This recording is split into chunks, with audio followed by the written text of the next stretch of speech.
There is a lie. A beautiful, seductive lie. A lie wrapped in smiles, luxury, success, and validation. The lie is that happiness is something you chase, something you achieve, something waiting for you at the finish line. But what if I told you the more you chase happiness, the more it runs away from you? From childhood, you were programmed. Be happy. Do what makes you happy. Follow your happiness. But no one ever stopped to ask, what is happiness? Is it a destination, a feeling, a reward?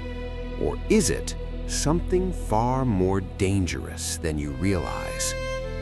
Marcus Aurelius once said, "Very little is needed to make a happy life. It is all within yourself." But modern society disagrees. It tells you happiness is outside of you, in money, in relationships, in status, in attention. So you run. You chase success. You chase validation. You chase pleasure. And for a moment, you feel it. A temporary high, a fleeting sense of "I made it." But then it fades. And here lies the dark truth. Happiness is not built to last. It is unstable. It is temporary. It is designed to disappear. Your brain is not wired for happiness.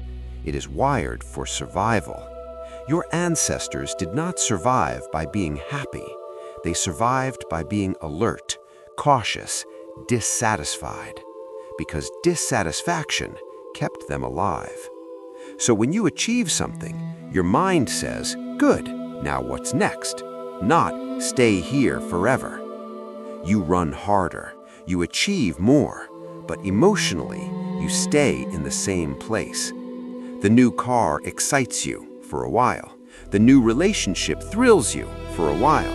The success validates you for a while. Then it becomes normal. And suddenly, you need more. This is why people who have everything still feel empty, because happiness was never meant to stay. Epictetus once said, "He who is not satisfied with a little is satisfied with nothing." The problem is not that you don't have enough. The problem is you were taught to depend on happiness. You were never taught how to sit with discomfort, never taught how to face emptiness, never taught to live without constant stimulation.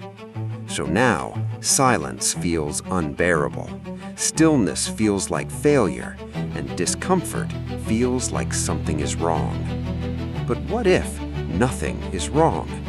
What if the absence of happiness is not a problem to fix, but a reality to understand? Life is not meant to be happy, it is meant to be meaningful. Happiness is a byproduct, not a goal. And when you make it your goal, you suffer, because now every moment is judged. Am I happy yet? Why don't I feel good? What's missing? And this constant evaluation kills your peace. The Stoics understood something powerful. When you stop resisting reality, you stop suffering unnecessarily. Nietzsche said, "He who has a why to live can bear almost any how." This is the shift from chasing happiness to building purpose. Because purpose does not disappear when life gets hard. Happiness does. Purpose gets you out of bed when you don't feel like it. Purpose keeps you moving when motivation dies. Purpose gives meaning to pain. And here is the deepest truth of all. You don't need to be happy to live a powerful life. You can be tired and still disciplined. You can be sad and still growing.